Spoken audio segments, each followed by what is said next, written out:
दोस्तों, भगवान शिव की ये कहानी कर्नाटक में बसे एक छोटे से गांव की सच्ची घटना है। हरे भरे हरियाली के बीच बसे एक सुदूर गांव में राज नाम का एक साधारण किसान रहता था।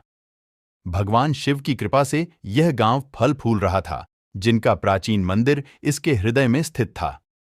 एक बार भीषण गर्मी में गांव में भयंकर सूखा पड़ा। फसलें सूख गईं और जल स्रोत सूख गए, जिससे गांव के लोग राहत के लिए बेताब हो गए। निराशा में वे ईश्वर की शरण में गए और उन्होंने सांत्वना और मोक्ष की तलाश की। अटूट आस्था से प्रेरित होकर राज भगवान शिव के मंदिर की तीर्थ यात्रा पर निकल पड़े। हर कदम पर वे अपने गांव की खुशहाली के लिए प्रार्थना करते रहे।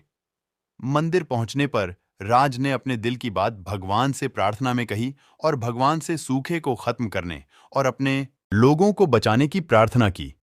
राज की ईमानदारी से अभिभूत होकर भगवान शिव उनके सामने एक दर्शन में प्रकट हुए। तुम्हारी आस्था ने मेरे दिल को छू लिया है, दिव्य आवाज गूंजी।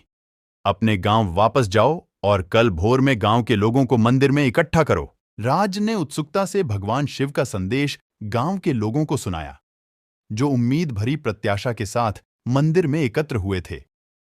जैसे ही भोर की पहली किरण ने मंदिर को अपनी सुनहरी चमक से नहलाया, भगवान शिव की दिव्य उपस्थिति ने पवित्र स्थान को घेर लिया।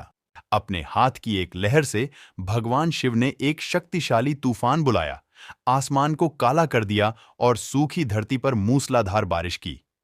ग्रामीणों ने आश्चर्य से देखा कि कैसे सूखी धरती ने जीवन देने वाले पानी को सोख लिया, मुरझाई हुई फसलों को फिर से जीवित कर दिया और नदियों और झीलों को फिर से भर दिया। कृतज्ञता से अभिभूत ग्रामीणों ने भगवान शिव के सामने सिर झुकाया।